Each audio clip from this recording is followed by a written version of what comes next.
Bien, antes de iniciar, me gustaría poder hacerles una pregunta con respecto a lo que hoy nos convoca, que es la Navidad. Cuando pensamos en este tiempo, ¿qué es lo primero que se les viene a la mente? A ver, ayúdenme, por favor. Pesebre, ven allí, Celi. ¿Qué más? Familia, muy bien. ¿Qué más por acá? ¿Qué piensan? Bueno, también Papá Noel, dice Juan. Muy bien. ¿Alguien más? Jesús, muy bien. Bueno, saben que en este tiempo para mí, en el contexto en el cual yo vengo, para mí significa fiesta a full, comida, música. En Colombia desde septiembre ya comienza a sonar la Navidad, regalos, etcétera. Pero también cuando comencé a vivir en Argentina, comenzó a ver un tiempo distinto porque también nosotros acá culturalmente no es que se celebra con tantas luces, algunos sí, algunos no, pero también está el calor, el agobio de los regalos, la comida que vamos a cocinar y lamentablemente este tipo de manera de ver la Navidad ha perdido el sentido de lo que significa el verdadero propósito de la Navidad. Y probablemente la historia que hoy vamos a leer les es familiar. La han escuchado probablemente en algún momento, pero sin duda el tiempo de hoy es un tiempo donde ustedes sin duda puedan reflexionar lo que significa realmente la Navidad. Muchas veces en el día a día, en el agobio de el año, llegamos a este momento cansados. ¿Les pasa? ¿O solo me pasa a mí? Ah, bien, había varios que asentaron. La cena, las fiestas, etcétera, del laburo, etcétera. Así que yo realmente oro para que este tiempo ustedes, junto con lo que vamos a leer, puedan reflexionar de lo que significa la Navidad y eso que implica para cada una de sus vidas. Entonces, la pregunta que surge acá es, ¿cuál es el verdadero mensaje de la Navidad? Navidad significa nacimiento, pero nacimiento ¿de quién? El nacimiento de un Salvador, del Salvador. Así que vamos a la Biblia y vamos a estudiar Lucas capítulo 2, versículos del 1 al 20.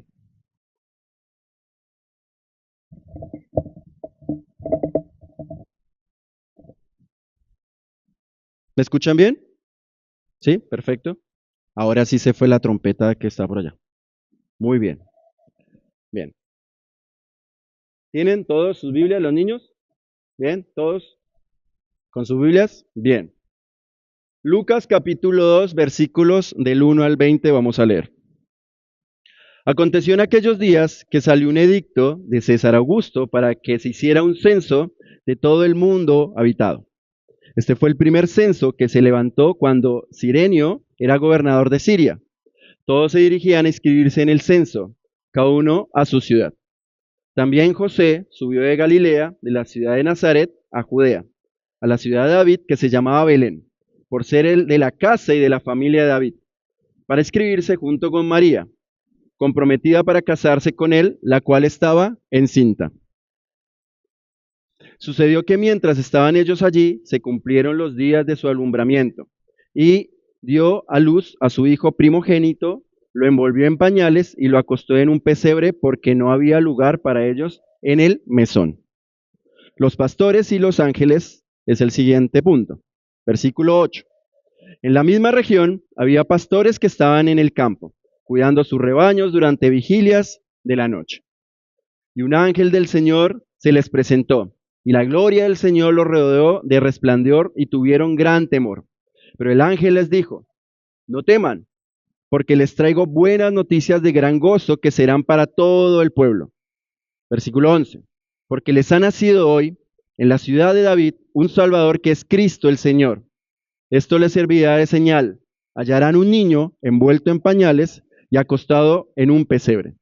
De repente apareció con él el ángel una multitud de ejércitos celestiales, alabando a Dios y diciendo, Gloria a Dios en las alturas y en la tierra, paz entre los hombres en quienes Él se complace. Cuando los ángeles se fueron al cielo, los pastores se decían unos a otros: vayamos pues hasta Belén y veamos esto que ha sucedido, que el Señor nos ha dado a saber. Fueron a toda prisa y hallaron a María y a José y el niño acostado en el pesebre. Cuando lo vieron, dieron a saber lo que se había dicho acerca de este niño. Y todos los que lo oyeron se maravillaron de las cosas que le fueron dichas a los pastores. Pero María atesoraba todas estas cosas, reflexionando sobre ellas en su corazón. Y los pastores se volvieron, glorificando y alabando a Dios por todo lo que había oído y visto tal como se les había dicho. Señor Jesús, te damos gracias, Padre. Padre, Señor, oramos en este tiempo para que sea tu palabra, tu verdad, la que hable, Señor. Padre Espíritu, ayúdanos a comprender y a entender lo que tu palabra nos está diciendo a cada uno de nosotros, Señor. Y como siempre te pido, por favor, que hayan oídos dispuestos para escuchar y corazones dispuestos para recibir en tu voluntad. En el nombre de Jesús, amén y amén. Este micrófono me tiene... Ahí va. Bien, así que la cena es maravillosa. La cena es tremenda. Ahí sí, ahí va. La cena es tremenda. Vamos a estudiar los primeros 3 versículos. Se habla que el Evangelio de Lucas es un evangelio que tiene la particularidad de ser cronológico. Es decir, que allí Lucas, este médico meticuloso, estaba hablando acerca de diferentes hechos y una narración donde él quería dejar en evidencia que esta historia era verídica. Es decir, que en estos 3 versículos estamos observando que dan datos. Observen qué datos dan. Vean su Biblia. Habla de gobernantes, habla de lugares, habla de tiempos. La historia del nacimiento de Jesús en este escenario comienza durante el reinado de uno de los hombres más notables de la historia antigua, que era Augusto César, o César Augusto, el primer emperador del Imperio Romano. En ese momento y en ese contexto, el Imperio Romano tenía unas luchas internas que lo hicieron dividirse. Pero llegó este hombre tomando la herencia de su tío abuelo, que era Julio César, y comenzó a ser el primer emperador romano. Es interesante porque este hombre comenzó a determinar un proceso llamado la Pax Romana, con X, Pax Romana. Así que muchas personas comenzaron a verlo de una manera como, wow, este hombre quizás nos está dando una pax, como una paz que nosotros necesitábamos, estábamos en guerra, y comenzó el Imperio Romano a distinguirse. La gente anhelaba un líder que trajera paz y orden. Muchos creían que este hombre sería quien la iba a proporcionar, pero sin embargo, por todo lo contrario, se trataba de un emperador sediento de poder, que distaba mucho, sin duda, de la verdadera paz que el pueblo realmente necesitaba. Así que este emperador comenzó a organizar el imperio y hizo un censo. ¿Cuál era el objetivo de este censo? Este emperador, en su afán de organizar el imperio y aumentar, la recaudación de impuestos, comenzó a hacer gala de su poder. Hizo este censo para que las personas comenzaran a recaudar de una manera más ordenada. Así que una de las indicaciones que él dio fue que cada una de las personas fueran a su lugar de origen, donde nacieron. Por ejemplo, yo tendría que ir a Bogotá. Todos no son de acá, ¿no? Muchos son de diferentes partes y tenían que ir a viajar.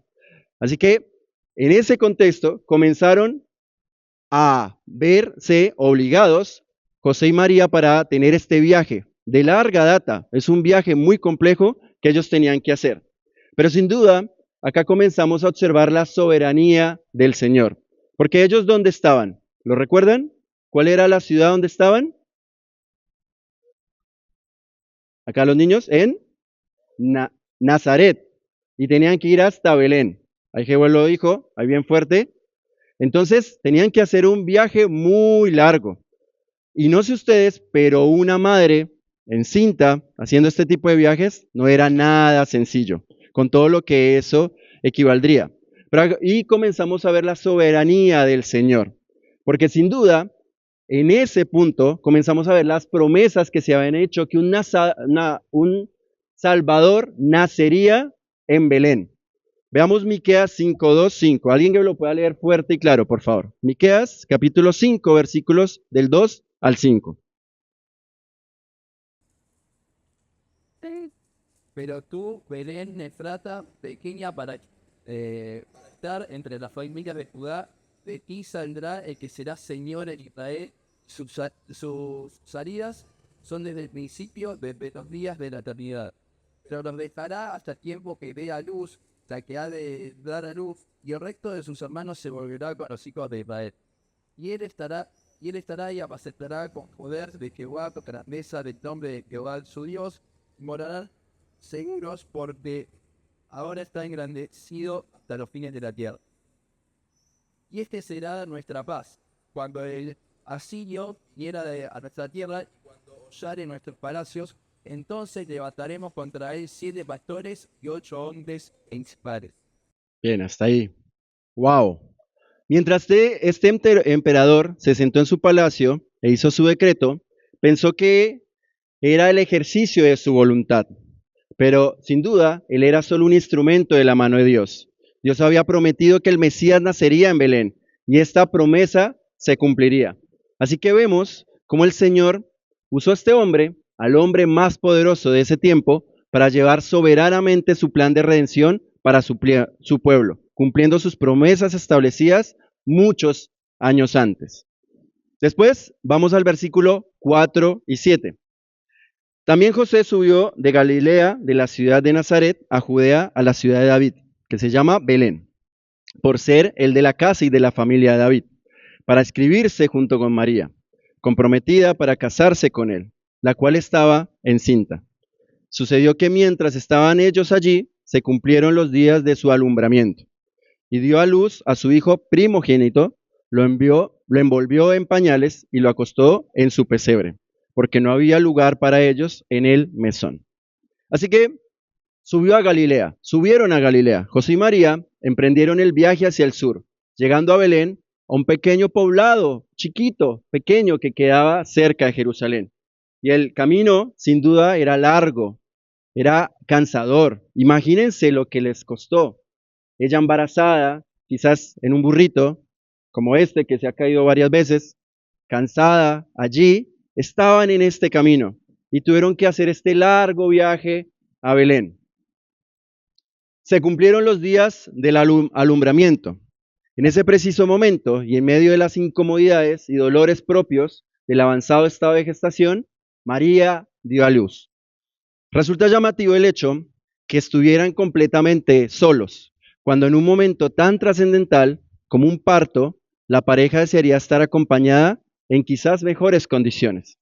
Sin embargo, esto nos habla que nuestro Señor nació en un contexto de extrema pobreza y cansancio, dándonos a entender también una lección tremenda de humildad.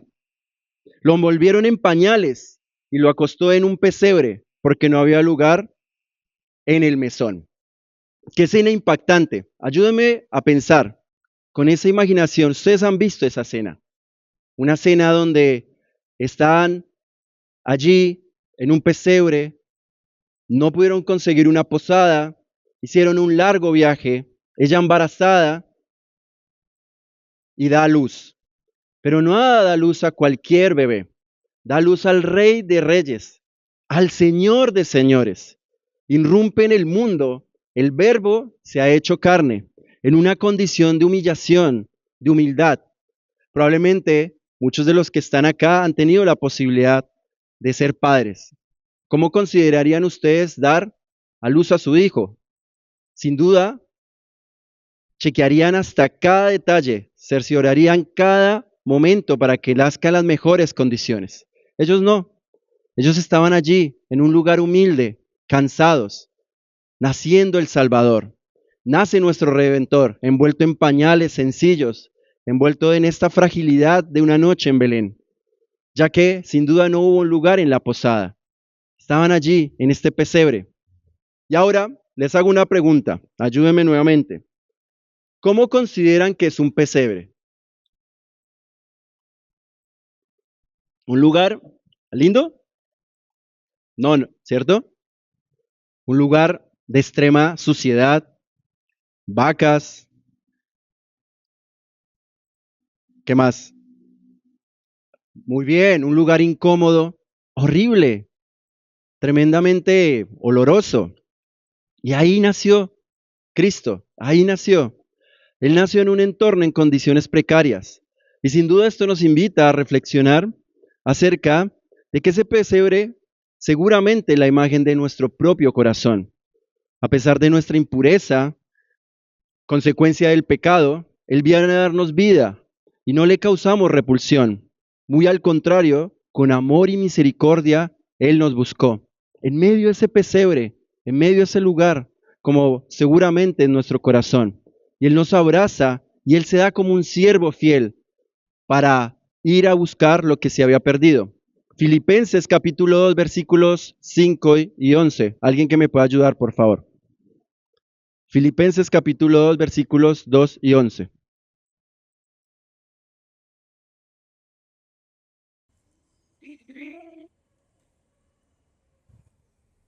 Mati. Good. Haya pues en vosotros este sentir que hubo también en Cristo Jesús, el cual, siendo en forma de Dios, no estimó el ser igual a Dios como cosa que aferrarse, sino que se despojó a sí mismo, tomando forma de siervo, hecho semejante a los hombres, y estando en la condición de hombre, se humilló a sí mismo, haciéndose obediente hasta la muerte y muerte de cruz. Por lo cual Dios también le exaltó hasta lo sumo, y le dio un nombre que es sobre todo nombre, para que en el nombre de Jesús se doble toda rodilla de lo que está en los cielos y en la tierra y debajo de la tierra, y toda lengua confiese de que Jesucristo es el Señor, para la gloria de Dios. Wow. Qué maravilla contemplar a nuestro Señor. Él se hace un siervo, se despojó de su gloria hasta hacerse semejante a los hombres con el propósito de dar gloria a Dios y ofrecernos salvación. Un tremendo acto de humildad y digno de exaltación. Él se hace siervo, viene en medio de este pesebre oloriento, un acto de humildad y digno de exaltación. Versículo 8.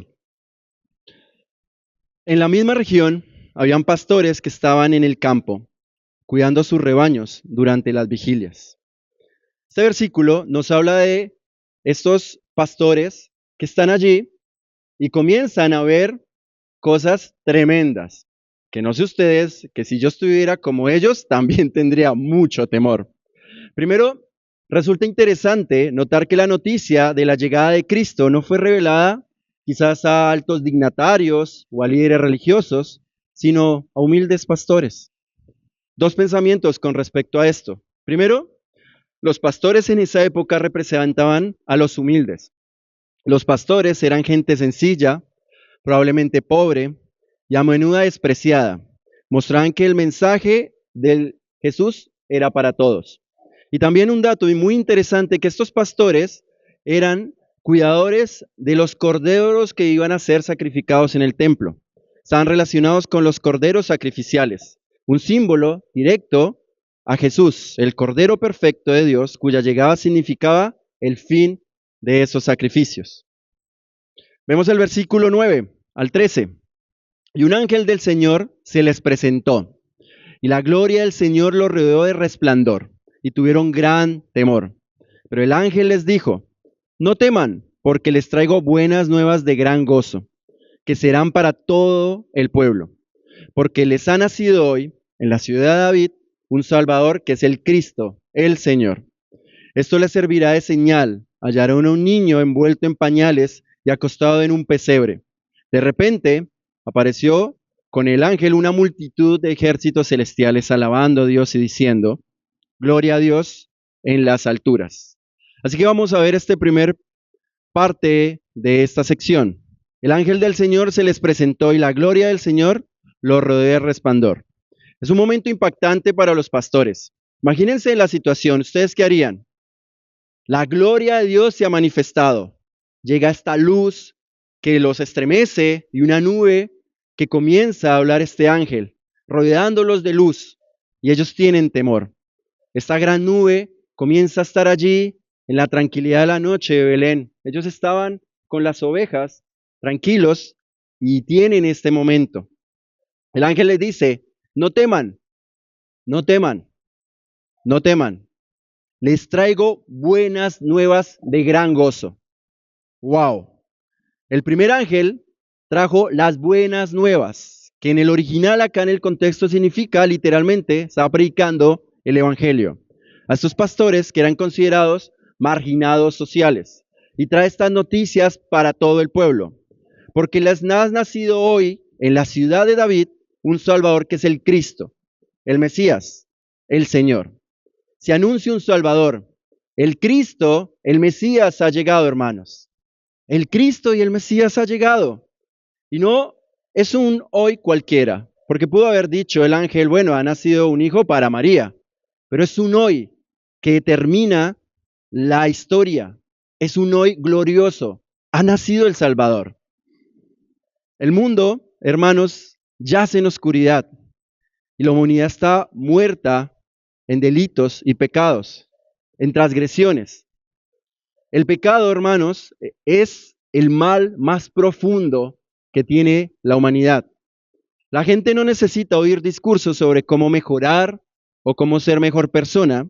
Lo que el mundo necesita escuchar y entender es su condición pecaminosa y que está separada de Dios, y que la salvación y el perdón de sus pecados se encuentra solamente en Cristo. El Mesías ha llegado, y es lo que estos ángeles estaban anunciándole a estos pastores. El que quita el pecado del mundo ha llegado. 1 Juan, capítulo 1, versículo 29. Juan, capítulo 20, versículo 31, que lo venimos estudiando como iglesia local. Pero estas cosas se han escrito para que ustedes crean que Jesús es el Cristo, el Hijo de Dios, y para que el que al creer en Él tengan vida en su nombre. Así que, en este contexto, los pastores estaban escuchando esta grandiosa noticia, magnífica, tremenda noticia. El Salvador ha llegado. Pero también los pastores le dijeron, esto les servirá de señal. Piensen que ellos estaban anonadados, con temor. Pero dijo, esto va a ser una señal para ustedes. Acostado en un pesebre. Tengan presente que José y María se encontraban en un pesebre, ya que no había espacio en la posada o en el mesón. Probablemente debido a la afluencia de personas. ¿Recuerdan la historia? Muchas personas fueron a Belén, estaban volviendo a su ciudad de origen para este censo. Así que ellos estaban en un pesebre, porque sin duda no es un lugar para tener un nacimiento. Y probablemente iba a ser una prueba significativa que un niño iba a estar allí, envuelto en pañales. Por lo tanto, los ángeles dieron esta evidencia con los pastores. Pero no terminó allí. Vayan a sus Biblias. Apareció con el ángel una multitud de los ejércitos celestiales, alabando a Dios y diciendo, de repente apareció una multitud de ángeles. Les hago otra pregunta. ¿Cuánto puede ser una multitud? Muchos, cientos, muchísimos ángeles, muchísimos allí. Comenzaron a rodear a estos pastores y comenzaron a decir, gloria a Dios en las alturas y en la tierra paz entre los hombres en quienes Él se complace. Versículo 14. Y este es el versículo, hermanos, queridos, del mensaje de hoy, el significado de la Navidad. Esto que estos ángeles estaban anunciando a estos pastores. Gloria a Dios en las alturas y paz a los hombres en quienes Él se complace. Este es el versículo clave para los que están anotando y resaltando. ¿Cuáles son los dos propósitos del nacimiento de Jesús a la luz de este pasaje? Primero, para darle la gloria a Dios. Y segundo, para traernos paz. Hermanos queridos, el nacimiento de Jesús, primero que todo, Jesús nació para la gloria de Dios. Si deseamos comprender correctamente el significado de la Navidad, debemos partir de la gloria de Dios. Antes de destacar el beneficio de su gloria, vemos cómo los ángeles alababan a Dios y le daban gloria a Él. Cristo nació precisamente para la gloria de Dios. ¿Recuerdan el Salmo 19? Los cielos cuentan la gloria de Dios. Su obra de redención es exclusivamente para su obra. Contemplan los ángeles y cantan. Él es digno de alabanza y de adoración por lo que Él es. De todas las cosas, sin duda, que Él ha hecho para mostrar su gloria, ninguna otra obra más impactante es el nacimiento de Cristo. Si desde la caída no hubiera caído el pecado, en el hombre hubiera contemplado su gloria. Lastimosamente, el hombre busca su propia gloria. Está totalmente separado de Dios y busca el orgullo de la oscuridad del pecado. Pero sin duda, cada promesa, cada detalle ha sido revelado desde la caída, cumpliéndose desde el principio. Por eso estos ángeles daban la gloria a Dios. Vemos en Génesis capítulo 3, versículo 15. Y pondré enemistad entre tú, la serpiente y la mujer, y entre tu simiente y la simiente suya. Esta te herirá en la cabeza y tú te herirás en el calcañar. La simiente de la mujer es descendiente específico, es decir, el Mesías, que aplastará a Satanás, aunque sufrirá una herida temporal, que es la cruz. Isaías capítulo 7, versículo 14, otra promesa más. Por tanto, el Señor mismo les dará esta señal. Miren, una mujer concebirá y dará a luz un hijo, y le pondrá por nombre Emmanuel. El nacimiento virginal era parte de la promesa. Se predice que una virgen concebirá a un niño y dará a luz, y le pondrán por nombre Emmanuel. ¿Qué significa? Bien, los niños están acá bien atentos. Otra vez, hermanos, ¿qué significa Emmanuel? Wow.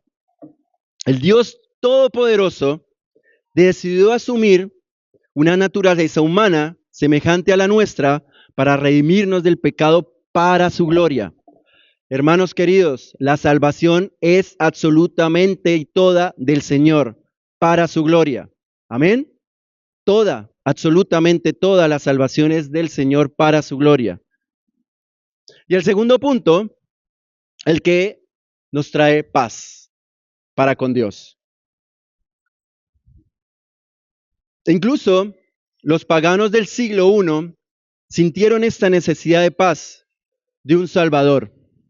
Un escritor pagano del siglo I expresó lo siguiente: aunque el emperador puede dar paz de guerra en tierra y en mar, es incapaz de dar la paz de la pasión, el dolor y la envidia. No puede dar la paz de corazón, por la cual el hombre anhela aún más que la paz externa. Queridos, es crucial que reconozcamos la profunda y urgente necesidad de ser reconciliados con el Dios viviente. Esto no es una cuestión menor, ni el asunto, sino es el asunto central, sin duda, de nuestra existencia. Debemos confrontar una verdad inaludible. A causa de nuestro pecado y nuestra rebelión inherentes, somos por naturaleza objetos de su ira. Dios no puede pasar por alto la iniquidad y su carácter es absolutamente justo. Él es el estándar de la perfección moral y de la santidad pura. Por otro lado, nosotros nos encontramos en la posición de pecadores convictos. Una naturaleza caída, nuestros actos, nuestros pensamientos y omisiones nos separan de Dios, nos separan de Él. Esta separación crea una brecha y esa brecha es muy dolorosa porque es una muerte espiritual.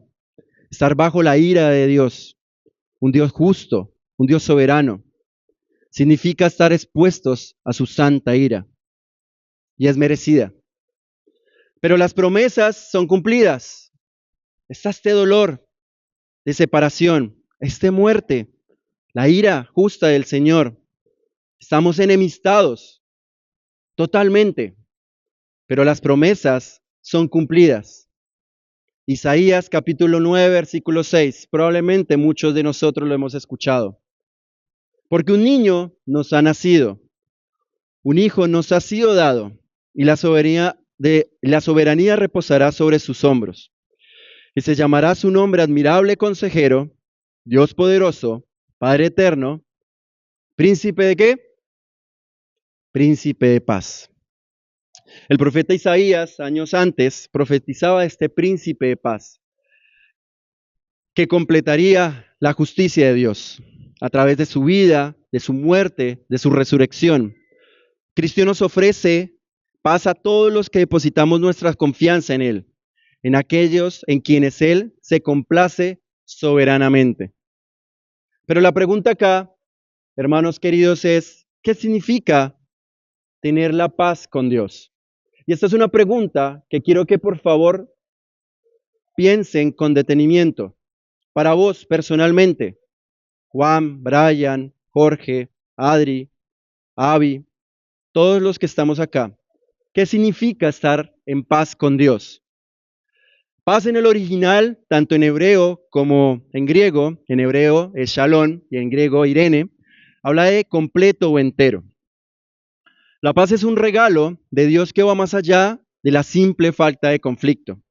La paz de Dios es un estado de bienestar total de plenitud y restauración que proviene solamente de Él. ¿Se alcanza cómo? Mediante la fe en Cristo. Es el resultado del Espíritu Santo y capacita a la persona para vivir con una seguridad y una dirección, incluso en medio de las pruebas y las dificultades que puede tener la vida. Es la reconciliación de Dios con el hombre. Colosenses capítulo 1, versículos 19 y 20. Porque agradó al Padre, porque Él habitará toda la plenitud, y por medio de Él reconciliar todas las cosas consigo, habiendo hecho la paz por medio de la sangre de su cruz por medio de Él. Repito, ya sean las cosas que están en la tierra o están en los cielos. Cristo vino al mundo para ofrecernos una paz genuina, no una paz que un emperador podía ofrecer o que el mundo puede ofrecer, que la dinámica del consumo puede ofrecernos en nuestra vida. Esto es una paz genuina. ¿Y saben qué? Una paz duradera. Esta paz no está sujeta a nuestras circunstancias externas, sino que es el resultado de la reconciliación con Dios por medio de Cristo.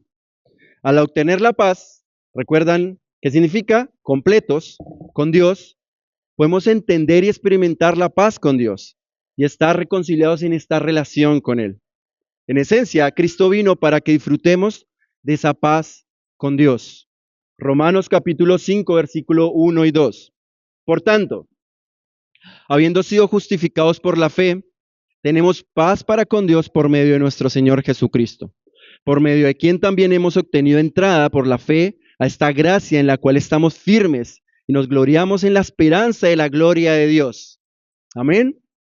Dios envió a su Hijo para que pudiéramos ser declarados justos, basándonos en la vida perfecta de Jesucristo. La salvación se obtiene por gracia exclusivamente por la obra de Cristo. Ya no más, ya no somos más sus enemigos. ¿Somos qué? Sus hijos. Por medio de Él somos sus hijos y podemos disfrutar su paz. Juan capítulo 14, versículo 27. Y antes de escuchar este pasaje, te pido por favor que lo escuches con mucha atención en medio de las circunstancias que puedes estar pasando en tu vida. La paz les dejo y mi paz les doy. No les doy a ustedes como el mundo les da. No se las da como el mundo ofrece paz. No se turbe su corazón. No se turbe tu corazón, ni tengas miedo. Si eres creyente, posees esta clase de paz. Una paz que produce gozo porque tu salvación está asegurada ¿en quién? En Cristo. Por lo tanto, no permitas que tu corazón se turbe ni que asalte el miedo. Todas las promesas de Dios son ahora nuestras porque Cristo es nuestro. Él ha nacido hoy. Es imposible, hermanos, experimentar una verdadera paz mientras estamos separados del Dios de paz. Lo leo nuevamente. es imposible experimentar verdadera paz mientras estamos separados del Dios de paz. Esta es la verdadera paz que el mundo lastimosamente ignora.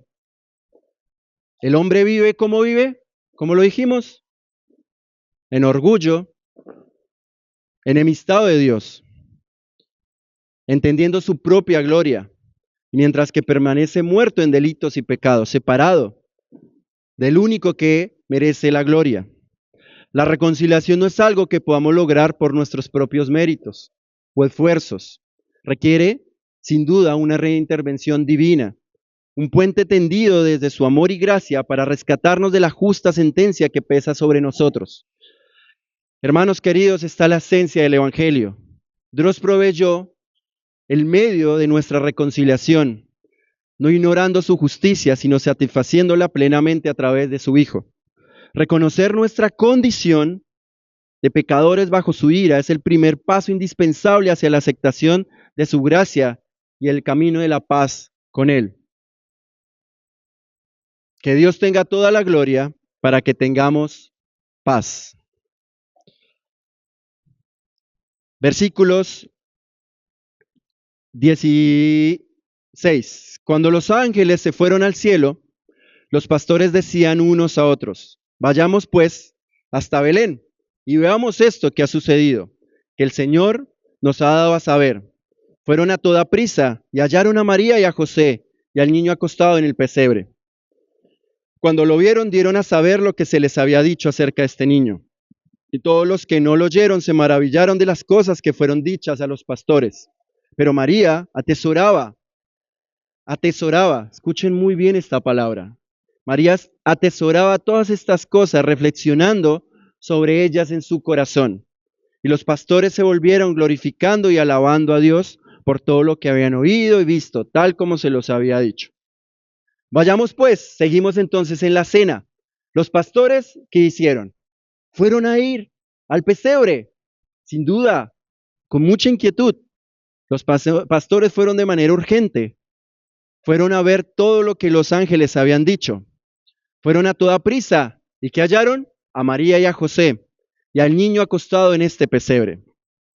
La visión que el ángel mostró fue clara.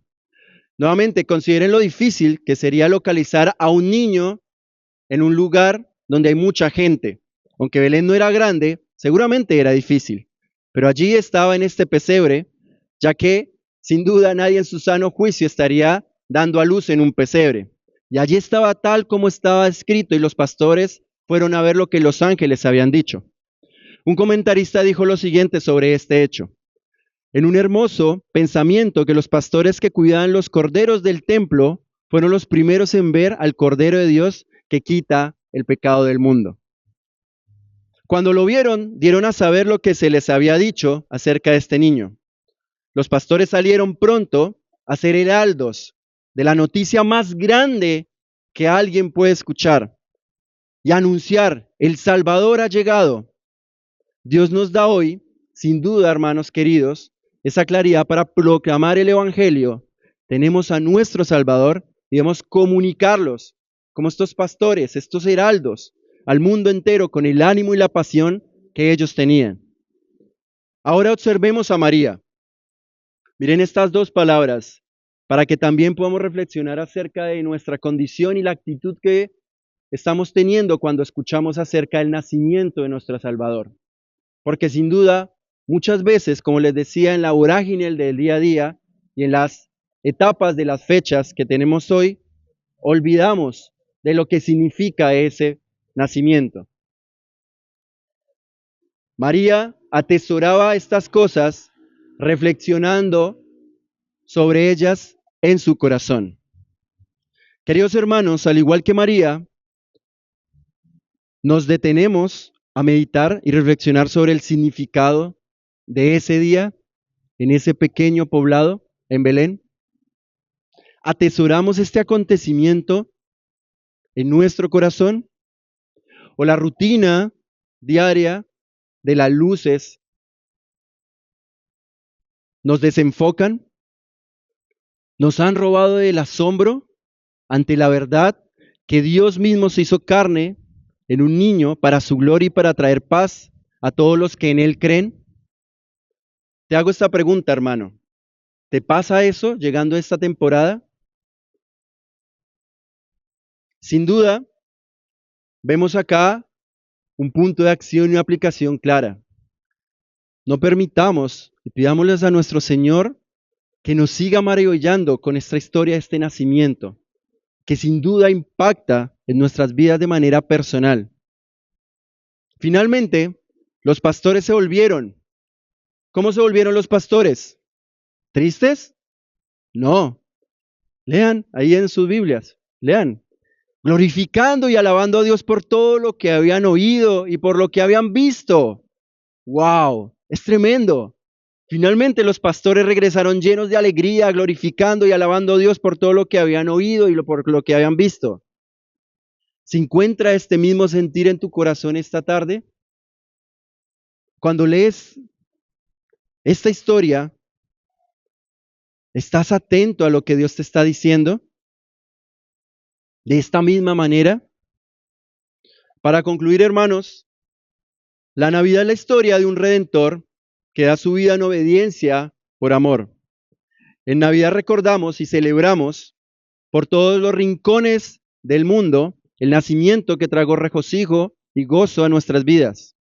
El nacimiento del Rey de Reyes, de Jesús, en un pesebre, trajo paz, sanidad, salvación a todos aquellos que creen en fe en Él, que Él es el Hijo de Dios. La Navidad es la historia del príncipe de paz, de nuestro Salvador. Desconozco la realidad de muchos de ustedes, pero en esta tarde quiero hacerte una pregunta muy personal. ¿Estás experimentando este tipo de paz que solo proviene de Dios? ¿Estás experimentando esta paz que solo viene a través de Cristo? Si no es así, quiero animarte a que vayas a Cristo en fe y te arrepientas de tus pecados y cree en Él como Señor y Salvador de tu vida y lo aceptes en tu corazón. Que este tiempo sin duda sea un tiempo en el cual vos tomes este nacimiento de manera personal, no de una manera comercial o de una manera que hay que llenar una fecha en el calendario. Este es el hecho más impactante que la historia de la humanidad puede haber conocido. Ha nacido el Salvador. Dios se ha hecho hombre para salvar y venir por lo que se había perdido. Y esta es la historia del Evangelio. En este tiempo, probablemente estás viviendo circunstancias que no han sido fáciles, pero sin duda la palabra te está diciendo, ve a Cristo, ve al príncipe de paz, ve quebrantado en un corazón humilde y humillado a buscarlo. Y ten por seguridad que Él no es hombre para mentir. Puedes tener la confianza que en su amor genuino y poderoso, infinito, Él te va a abrazar y va a restaurar y va a reconciliar esa relación con Dios. Es un buen momento para hacerlo. Quiero invitarte que en esta tarde-noche vamos a cerrar los ojos para no distraernos y que puedas meditar y atesorar estas cosas en tu corazón. Y que la Navidad no sea simplemente una historia más, sino que significa algo significativo en tu corazón de manera personal. ¿Oramos? Puedes cerrar y te invito a que cierres tus ojos, por favor. Señor Padre, te damos gracias por este tiempo, Señor. Te damos gracias porque sin duda, hace más de 2000 años aconteció un hecho que partió la historia en dos. De nacimiento era parte del cumplimiento de las promesas que se habían dicho por cientos de años. Se nos ha nacido un Salvador. Hoy, como estos ángeles con gran gozo, da gloria a Dios a los cielos y paz a los hombres en los que Él se complace. Padre, que esta paz inunde nuestro corazón en este tiempo. Muchas veces las circunstancias de la vida en medio de las decisiones que lamentablemente tomamos, nos desenfocan y olvidamos el foco de la Navidad que eres vos, Cristo, el Evangelio, la buena noticia de salvación. Padre, yo en este momento oro para que sea tu Espíritu Santo y conmueva los corazones de los que han de ser salvos. Padre, gracias porque te hiciste siervo y viniste a salvar lo que se había perdido, Señor. Padre, perdónanos porque muchas veces olvidamos tus promesas. Perdónanos porque muchas veces estamos tan alejados de vos, Señor. Y vos nos abrazas en amor, en gracia y misericordia para perdonar nuestros pecados. Padre, gracias por cada una de las personas que vinieron esta noche, porque sin duda tenían una necesidad de escuchar de tu evangelio y tú los has traído, Señor, en tu soberanía, Señor. Padre, te alabamos y te glorificamos y toda la honra y toda la gloria es para vos, Señor. Y te lo pedimos en tu hermoso nombre. Amén y amén. Bendiciones, hermanos.